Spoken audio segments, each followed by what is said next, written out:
Allez, je te fais voir pour redescendre mon fil d'antenne. Parce que tu vois, du coup, quand je l'avais balancé, là on est en bas de pente. Donc en bas de pente, entre ici et la tuile, il y a 20 cm. Donc c'est impossible d'aller se foutre à plat ventre dans la laine de verre comme ça. En plus par rapport, c'est une charpente métallique. Donc machin. Donc du coup, je suis passé par dehors et c'est voligé. J'ai coupé une ou deux voliges. J'avais tout bien repéré pour pas tout défoncer. C'est impec. Et donc là, je suis monté sur le toit. Et là, tu vois, je sais pas si tu vois bien là. Là, hop, on voit le jour dehors. On voit le jour dehors et on voit qu'il y a une gaine qui descend. Donc tu vois le rail métallique là-bas que l'appareil détectait.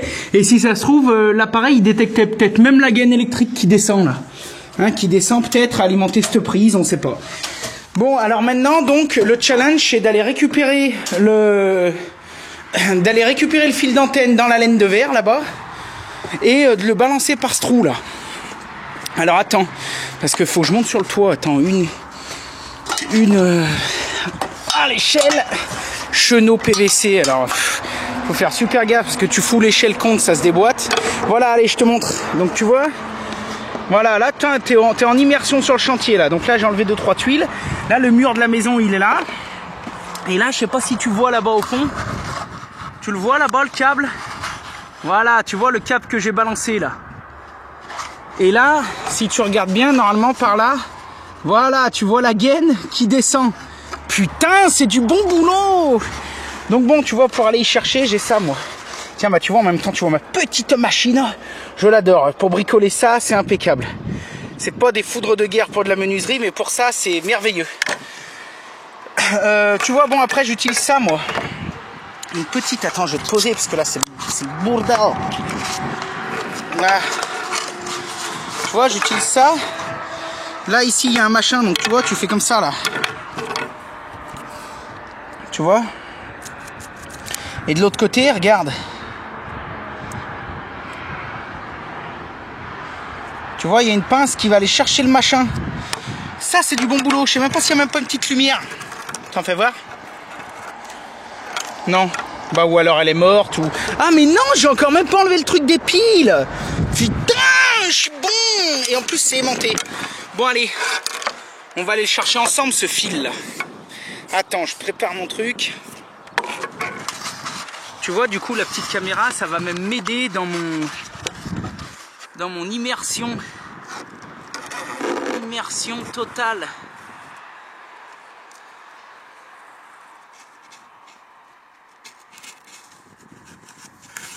Regarde ça, regarde ça. Putain, ça c'est du bon boulot. Regarde ça là. Hop là. Allez hop, je l'ai. Et hop, ma petite pince. Ah ben Dieu. Allez, bon, attends, je te pose quelque part que tu vois là.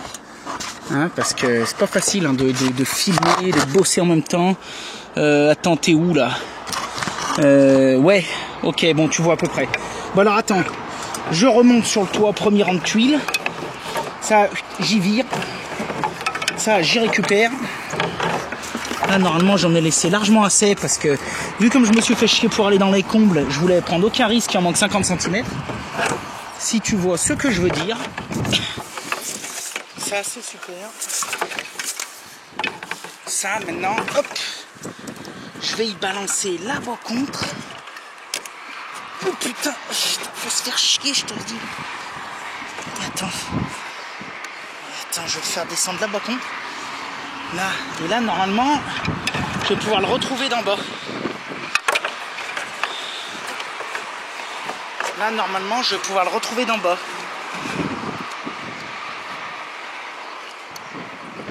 Là.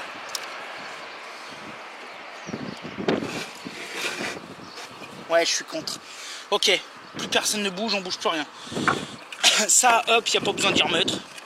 Parce que c'est qu'une petite volige qu'on a enlevée. Celle-ci, je ne l'ai pas cassée entière.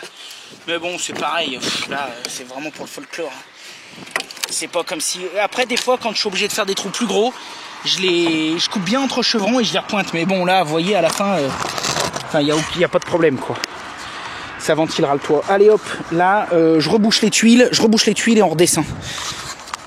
Là, bon, bah, ma foi, j'ai été chercher mon fil là-haut. Comme je t'ai montré tout à l'heure, hop, il était là. Nickel, on l'a ramené. Voilà, bon, je vais y mettre un petit bout de gaine parce que un petit bout de gaine de 16, ça va suffire. Parce que bon, dans les combles, j'ai pas. Si c'était un autre fil, je l'aurais peut-être gainé. Bon, là, c'est du fil télé comme ça. Je me suis fait vraiment chier à le passer par-dessus les combles dans cette charpente pourrie. Et donc, voilà, je suis arrivé là. Donc là, bon, ça craint pas grand-chose. Par contre, ici, je préfère quand même le gainer.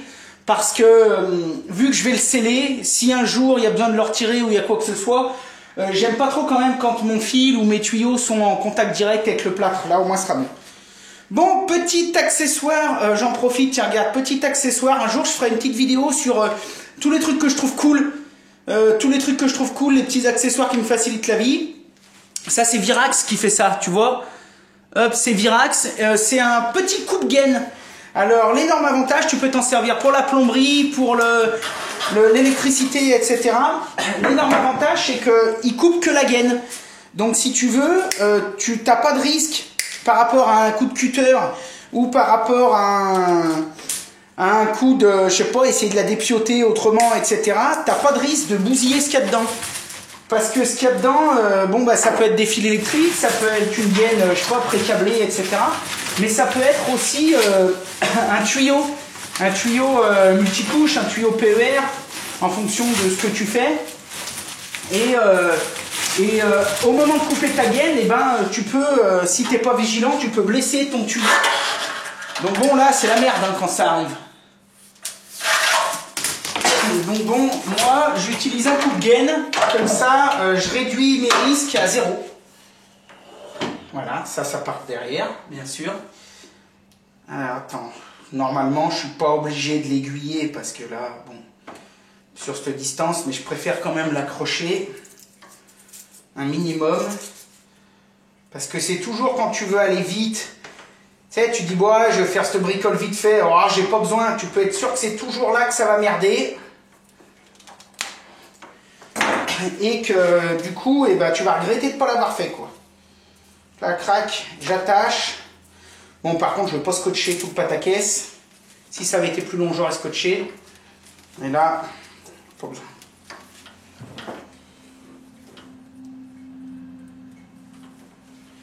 Ok. Ça, c'est bon, ça, c'est bon. Allez, hop, on va gainer ce truc. Là. Et ça, je vais aller le faire remonter. Comme ça va me protéger au passage aussi. Attends, qu'est-ce qui s'est passé là? Ah ouais, j'en ai un bout qui est remonté. Ok. Alors attends. Là. Ok. Là, c'est bon. Là. Hop. Hop, hop, hop, hop, hop. Ok. Donc là. Crac, ma gaine elle va aller dedans nickel. Et hop, ça, plus qu'à sceller. Allez, on va préparer le reste. Je te reprends tout de suite. Je vais ranger un peu. J'en ai marre. Bon, allez, 6h moins 10. Allez, je te montre comment faire un peu de plâtre pour commencer à boucher là-bas. Donc le plâtre, il faut toujours y aller cool. Hein. On va y aller coolos par coolos. Attends, là je suis sur ma petite cuisine provisoire, comme je t'ai expliqué, que j'ai monté à mes clients pendant les travaux.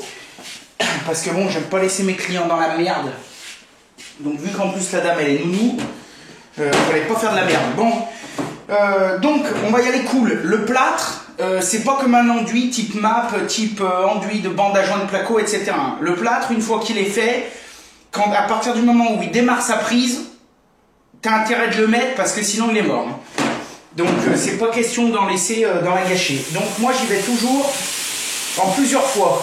Donc là, hop, je sais que j'en ai un gros bout à boucher. Donc là je vais mettre, j'ai mis 1,5 cm, 2 cm dans la gamate. Ok? Allez, je te fais voir. Donc moi le plâtre, je le pose avec ça. Une langue de chat et une spatule. Donc vieille langue de chat, vieille spatule, ça va très bien. Je te montre. Le plâtre que j'utilise. Le plâtre que j'utilise pour faire ça, c'est la marque, c'est Signa. C'est du Plafer Max 857. Rebouchement, scellement, enduisage. Voilà. Bon, moi je le trouve super bien, il faut un peu prendre le coup de main. Un plâtre, c'est comme un enduit, hein. Donc c'est-à-dire qu'il faut prendre le coup de main, il ne faut pas croire qu'au premier coup vous allez y arriver nickel. C'est à force de vous habituer à votre plâtre que vous allez y arriver. Et une fois que vous aurez vraiment l'habitude à un plâtre, je trouve que c'est encore plus vrai pour un plâtre que pour un enduit. Mais une fois que vous aurez vraiment l'habitude à un plâtre, vous ne voudrez pas en changer. Vous aurez l'habitude et voilà. Donc, je te montre ici. Donc là, tu vois, j'ai préparé ma bassine d'eau. Donc j'en ai même pas une phalange, quoi. J'en ai pas une phalange. Il va falloir qu'on vienne saturer le plâtre sans jamais le mélanger. Donc le mieux vraiment, c'est de le prendre à la main. Donc tu le prends à la main et tu vois, on le saupoudre comme ça. C'est vraiment ce qu'il y a de mieux. Enfin, ce qu'il y a de mieux, je te montre ma technique. Ce que moi j'ai trouvé de mieux. Au fil du temps, des années d'expérience. Donc tu vois, tu fous ça à la main. Faut y aller coolos, hein. Faut pas faire le gros goret à tout foutre au même endroit. Et donc à la main, comme ça, bah, tu maîtrises bien. Et donc on va aller saturer l'eau. Saturer l'eau, ça veut dire qu'on va mettre du plâtre jusqu'à ce que toute l'eau soit absorbée par le produit. Et surtout, ne jamais mélanger. À ce stade, on mélangera après. Je vais te faire voir. Donc vu que le plâtre, on a dit que ça attend pas, à partir de maintenant, jusqu'au moment où je vais l'appliquer, on va dire qu'il va se passer pour ce plâtre, allez, 6-7 minutes, 10 minutes max. D'accord? Donc il ne s'agit pas de dire au gun, bah tiens, fais le plâtre, pendant ce temps, je vais je sais pas où. Ce que je veux dire, c'est qu'il faut que votre travail soit prêt à plâtrer avant de faire le plâtre. Donc là, vous voyez, ça commence à saturer, je pense que vous le voyez. Donc là, vous avez vu déjà les poignées que je prends, ça n'a plus rien à voir, hein. Et là, hop, je saupoudre vraiment. J'essaye les endroits où il reste un peu d'eau. J'essaye d'en balancer un peu. Voilà, bon, alors après, au bout d'un moment, il faut arrêter, hein. Mais vous voyez, ça, au bout d'un moment, ça fait comme des petites îles, ça fait... Hop. J'essaye de saturer un peu ma flotte. Et donc, on va le laisser maintenant, ce qu'on appelle reposer, pendant... après, c'est un peu à l'œil, hein. C'est à vous, après, qu'à les faire. Mais moi, je le laisse, ouais, 5-6 minutes, facile, pour le laisser reposer. Parce que le plâtre, il a besoin, physiologiquement, d'absorber le liquide. Si on le brasse maintenant, il est mort. Donc là, hop, on va le laisser absorber. Pendant ce temps, un petit coup de nettoyage.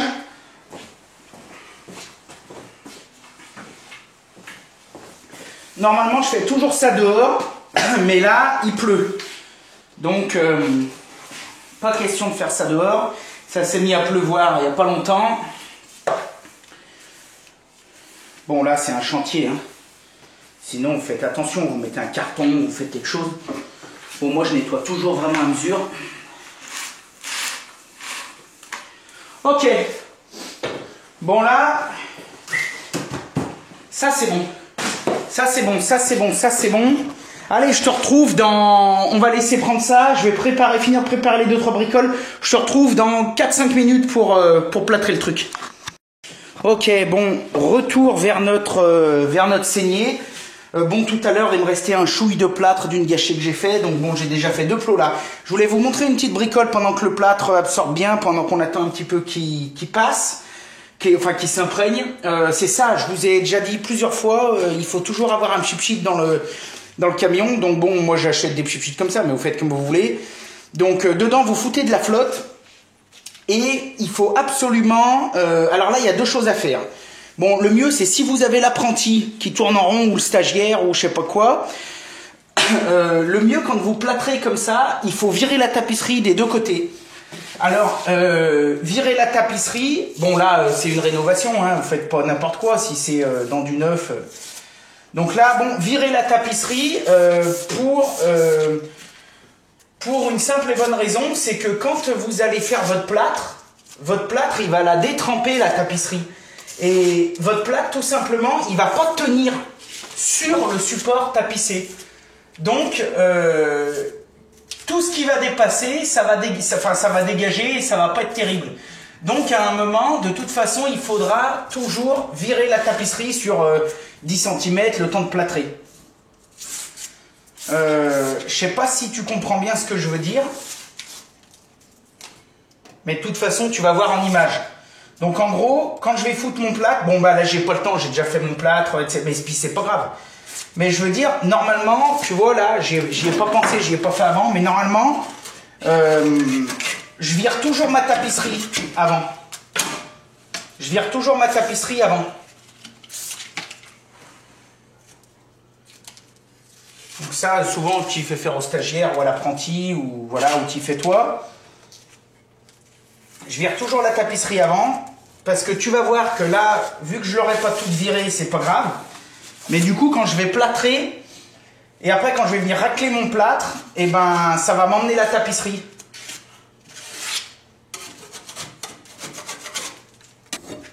Ça, c'est la première chose. Et ensuite, la deuxième utilité du pchit quand tu fais du plâtre, alors du pchit ou d'autres choses, moi je trouve qu'un pchit ça va bien.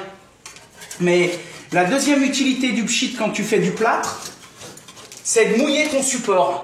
Si on ne met pas d'eau, le plâtre, au moment où on va l'appliquer, le support, la brique, va pomper l'eau qu'il y aura dans le plâtre.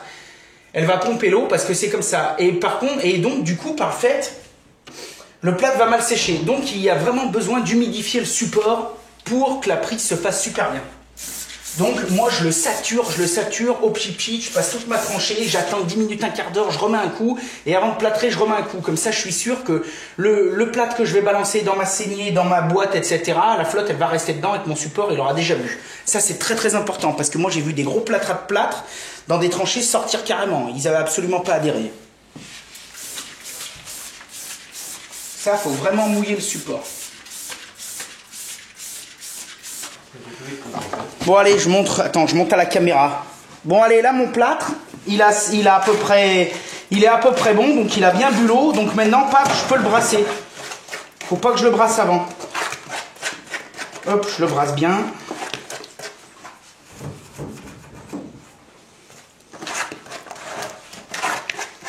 Hop. À partir de maintenant que j'ai brassé le plâtre, maintenant, il va commencer à sécher, mais dur. C'est-à-dire qu'à partir de maintenant, j'ai 4-5 minutes pour l'appliquer, sinon il est mort.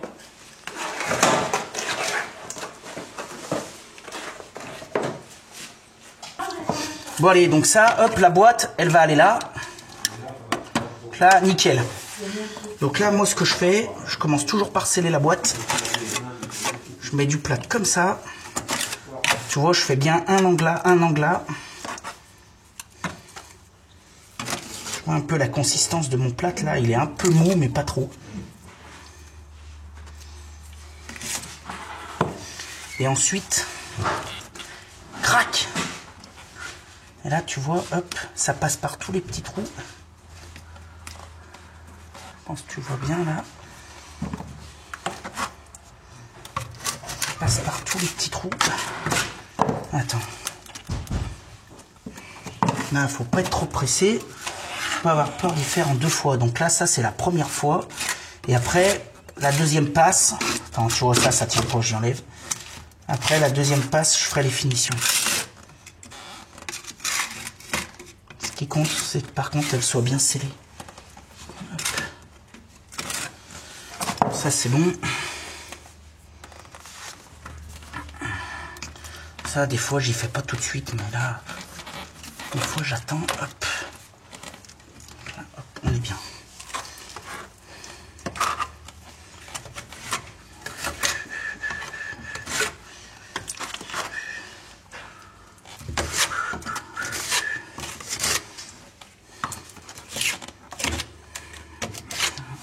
Faut bien que le produit rentre.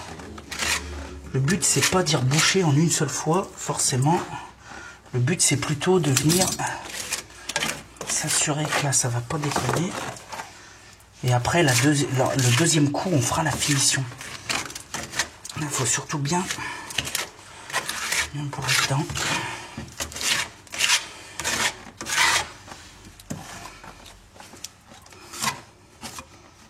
Voilà.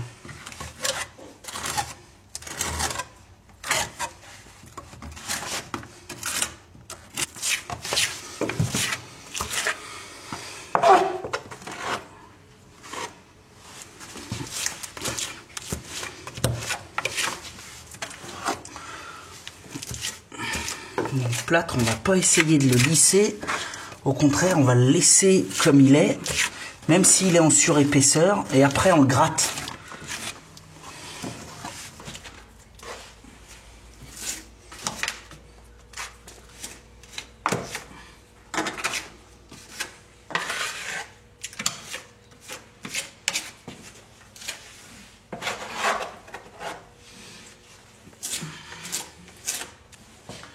Donc là, par contre, dans la gamelle, maintenant, faut surtout pas le remélanger. Là, sinon, il est mort direct, vous n'avez plus qu'à le balancer. Là, il faut vraiment, une fois qu'il a été brassé une fois, on ne le touche plus. On l'applique et c'est tout. On n'essaie pas de le remélanger ou quoi que ce soit, surtout pas.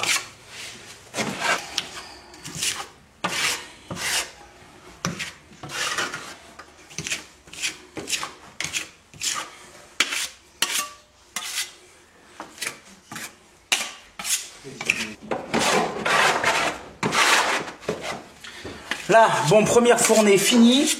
Maintenant, on laisse sécher, on va dire, 10 minutes. Comme ça, dans l'état. On n'essaye pas d'y mettre mieux.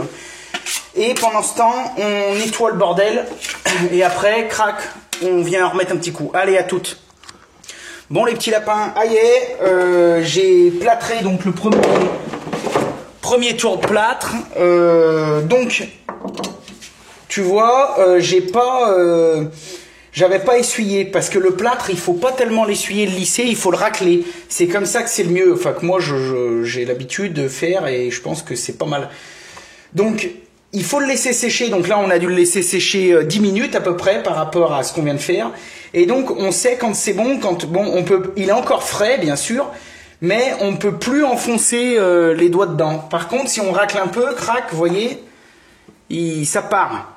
Ok, donc là c'est ce qu'il faut faire. À partir de maintenant, on va racler. Donc il faut couper, il faut vraiment couper. Il ne faut pas essayer de lisser ou d'étaler ou quoi que ce soit. Il faut vraiment racler. Donc là, hop, je racle. Et pour ça, le mieux c'est la langue de chat parce que la langue de chat, elle va porter de chaque côté. Ah merde, tu vois pas. Attends, je te montre. La langue de chat, en fait, elle va porter de chaque côté. Donc nous, ce qu'on veut faire, c'est qu'à la fin, notre truc il soit nickel et qu'il dépasse pas le plâtre existant. Donc la largeur de la langue de chat va permettre d'être d'un côté en appui et de l'autre côté en appui. Donc tout ce qui est en trop, crac, ça va l'enlever. Donc voilà. Donc là, et c'est pour ça, c'est ce que je vous disais tout à l'heure, de virer la tapisserie, parce que là, le plâtre qui a débordé, de toute façon, il va détremper la tapisserie et on va se faire chier. Mais bon, c'est vraiment pour te montrer là. Donc là, hop, tu tiens, regarde, tu vois là c'est vraiment, hop, tu vois, à mesure, crac. Ça m'enlève le plâtre. Donc là, c'est vraiment ce qu'il faut. Là. Donc là, hop, on fait ça et on vire. Bon, bah là, j'en profite pour virer un peu cette merde. Mais là, on vire vraiment tout ce qui dépasse. Alors, il faut ça, après, c'est pareil, c'est au jugé. Il ne faut pas y faire trop tôt, il ne faut pas y faire trop tard. Si vous y faites trop tard, et ben après, c'est dur comme du chien et puis on n'y arrive plus à y faire. Donc normalement avec du plâtre, si vous savez bien faire du plâtre comme ça, il n'y a jamais besoin de poncer. Là, là, hop, vu que la tapisserie ça la détrempe. Là, attends, je te montre. Et, voilà, donc là, hop, il faut vraiment... Donc là par exemple, je suis à la bourre, j'ai rendez-vous, mais c'est pour vous montrer l'importance que ça a, c'est-à-dire que c'est pas question d'y faire d'y plâtrer à l'arrache et de dire on y fera demain. Demain, ce sera du béton armé, ce sera la merde. Hein. Donc là, il faut vraiment attendre et il faut vraiment y faire le soir même. Enfin, le soir même, 10 minutes, un quart d'heure après. Et c'est pour ça que je vous dis qu'il vaut mieux y aller en plusieurs couches parce que comme ça, on va racler ça. Ça pourra sécher tranquille. Et demain, parce que là après, je vous dis j'ai rendez-vous, mais je refilmerai demain. Demain, crac, je finirai.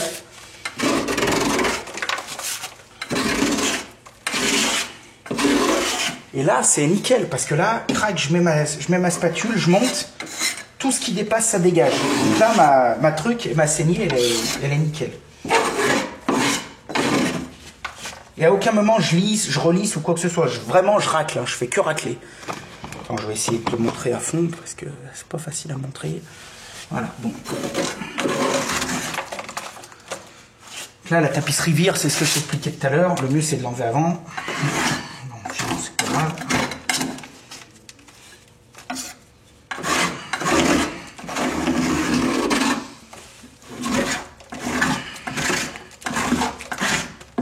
Et là, tu vois, là, t'es sûr que là, t'as du super bon boulot. Là.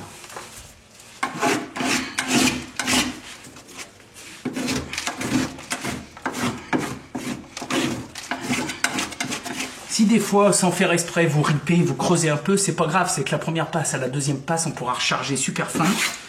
Et pareil, après, hop, re-racler. Jusqu'à ce que ce soit vraiment le résultat obtenu.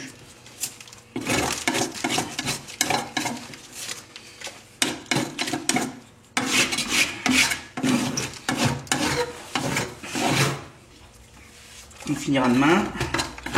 Et là, ce qu'il faut surtout, c'est qu'il n'y ait vraiment rien qui dépasse. Vaut mieux que ce soit un peu trop creusé que ça dépasse.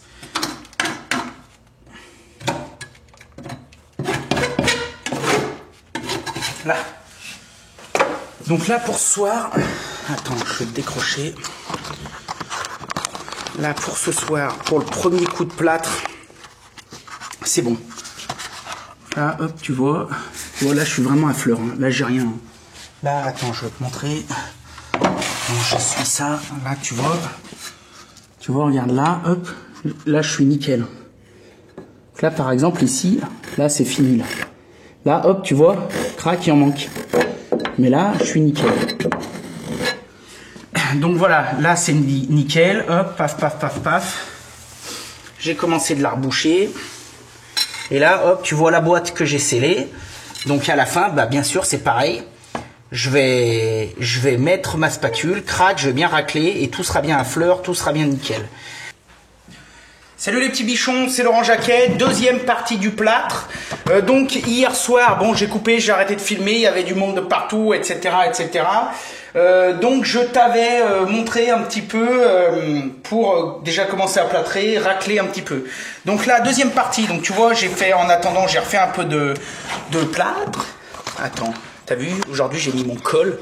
Je suis beau. Attends. Voilà. Hop, tu vois tout. Mince. Voilà, les conneries, tu les vois aussi. Là, hop, je te montre. Donc là, le plâtre, tu t'en rappelles. Tu mets de l'eau. Et après, on saupoudre le plâtre. Et on attend 5-10 minutes qu'il s'imprègne bien. Alors, il faut faire attention au plâtre que vous avez. Il faut le connaître, hein, parce que selon les plâtres, ce sera peut-être trop. Et après, hop, tu vois, tu le remues bien. Tu le remues un petit peu, tu vois, comme ça, là. Comme une petite sauce. Tu vois, ma truelle, elle sort presque pas. En fait, je fais des petits ronds. Et après, crac, crac, crac. Alors, attends. Donc là, le chip sheet, il sert à... Bon, bah là, ça, on y vire, je t'avais dit. Donc si j'y vire pas là maintenant, quand je raclerai le plâtre, ça va dégager tout seul. Mais sinon, le chip sheet, il sert à bien humidifier la brique pour que le plâtre fasse bien sa prise. Parce que si tu mets pas d'eau, là, si tu mets pas d'eau sur ton support, si tu mouilles pas ton support, ta brique, elle va pomper l'eau qu'il y a dans le plâtre et tu vas être marron, ça va pas bien tenir. Tandis que si tu fais bien, si tu mouilles bien, eh ben, il n'y aura pas de problème. Là. Ce qui compte là, c'est de bien garnir. Il faut bien garnir pour deux raisons. D'abord parce que il faut bien reboucher, il faut bien que la gaine tienne, mais en plus parce que ça redonne un peu de la solidité au mur que tu as coupé. C'est pour ça qu'un mur brique, il ne faut jamais le couper de part en part, sinon il est mort. Hein. Ça, c'est interdit. Enfin, pour faire ce genre de choses, genre de saigner, quoi. Faut essayer de vraiment y éviter. Ou alors, à la limite, comme ça, mais jamais comme ça.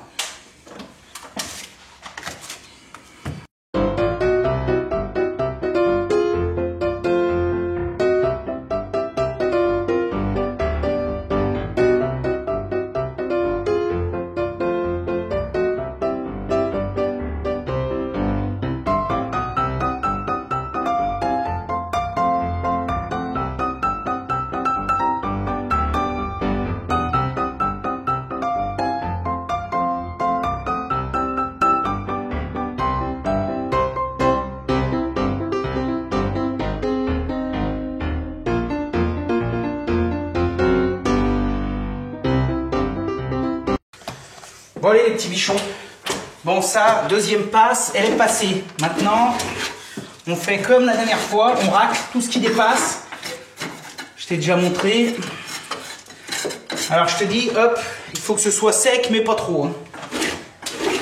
Mais bon, il faut que ce soit quand même... voilà, de toute façon vous allez y voir. Ah, puis de toute façon, vous allez galérer un peu au début, hein, c'est normal. Faut croire que... Hein,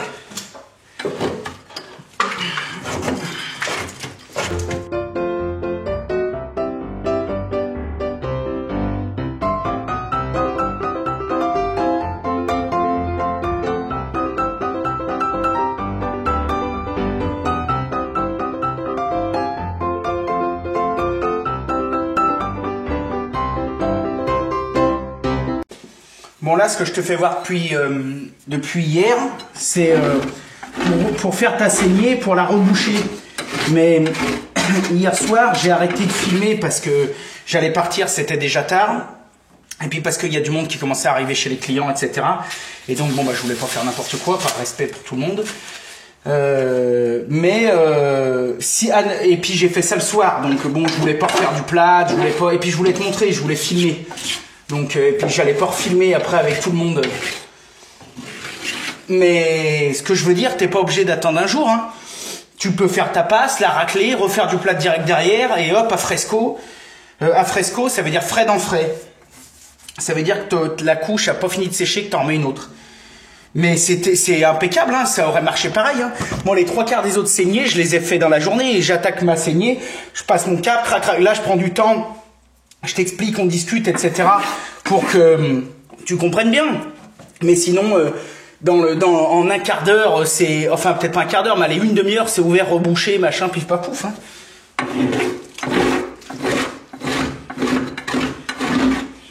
Ah, c'est toi qui me retarde.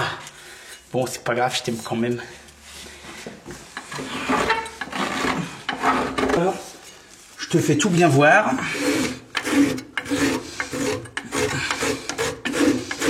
Bon, après ça, c'est vraiment basique. C'est-à-dire que ça, c'est... Là, on est dans... Attends, que tu me voyes un peu quand je te parle. Voilà. Là, on est dans le... On va dire dans le... La ceinture, peut-être pas ceinture verte, mais ceinture bleue du bricolage. Donc, c'est-à-dire que ça fait partie des... Bon, après, je connais pas toutes les ceintures, mais... Je veux dire, ça fait partie des choses à savoir en premier quand tu fais quelque chose, surtout quand tu rénoves. C'est-à-dire qu'il faut vraiment maîtriser le plâtre à mort, à fond la caisse. Ça, parce que tu vas en faire des kilomètres et des kilomètres. Puis tu vas en faire pour ça, mais tu vas en faire pour tout plein de choses. Hein. Ça, il faut vraiment, quand on bricole, il faut vraiment savoir faire du plâtre. Même si que tu sois menuisier, machin, ça peut toujours te servir. Et je vais même te dire mieux, c'est que je pense que quand tu sauras bien faire du plâtre, et ben du coup tu vas presque délaisser un petit peu les autres enduits. Parce que le plâtre, c'est pas facile à maîtriser, mais par contre ça a l'avantage de sécher très vite, de t'offrir une résistance de scellement super convenable et très vite. Et ça, les autres enduits, c'est dur quoi. Et l'autre avantage du plâtre, c'est que du plâtre, ça coûte zéro. Hein. Ça coûte que dalle, faut pas vous laisser baratiner. Moi, le gros sac de plâtre, le gros sac de plâtre de 40 kg, je le paye moins de 10 balles. Hein. 40 kg, et moi j'en passe 1 ou 2 par mois. Mais vous qui bricolez, un sac de 40 kilos, il va vous faire 2 ans. Hein. Moins de 10 balles. Par contre, voilà, le plâtre, comparé à un enduit, ça nécessite un peu de technique, un peu de savoir-faire, mais une fois que vous maîtrisez ça, c'est de la rigolade. Après, par contre, je n'utiliserai pas ça pour faire des enduits de finition, des ratissages, des joints de placo, j'utiliserai pas ça. Hein. Il faut pas utiliser ça. Mais bon, pour tout le reste, c'est nickel.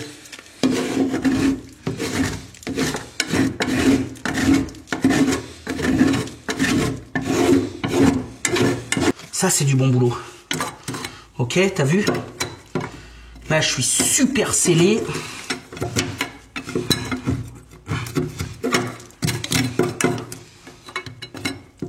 Hop, mes vis.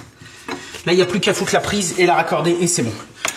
Allez hop, bon bah ma foi, je vais nettoyer en bas parce qu'il faut toujours bien nettoyer son poste de travail. Pas faire de la merde.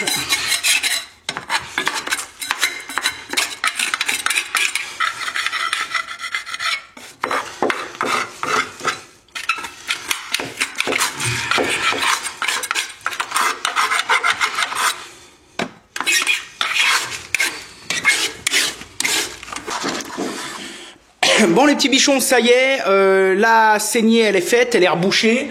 Donc je sais pas si tu vois bien, je te montre. Hop, donc d'en haut, hop, hop, hop. Donc tu vois là, il faudra encore peut-être que je gratte un chouille, mais tout le reste c'est bon. J'ai fait une mini retouche et voilà. Et hop, bah tiens, tu vois, on a même mis la prise télé entre temps, ça fonctionne, tout est nickel.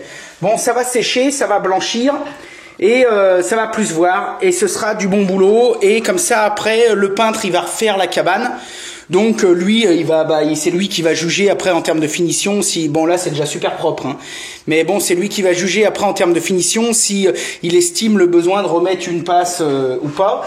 Et voilà, bon bah écoutez, j'espère que ça vous servira pour vos petits travaux. Je vous remercie, je vous souhaite une super journée. Vous pouvez cliquer, vous abonner, partager, me rejoindre sur Facebook, faites tout ce que vous voulez, en parler à des potes, etc.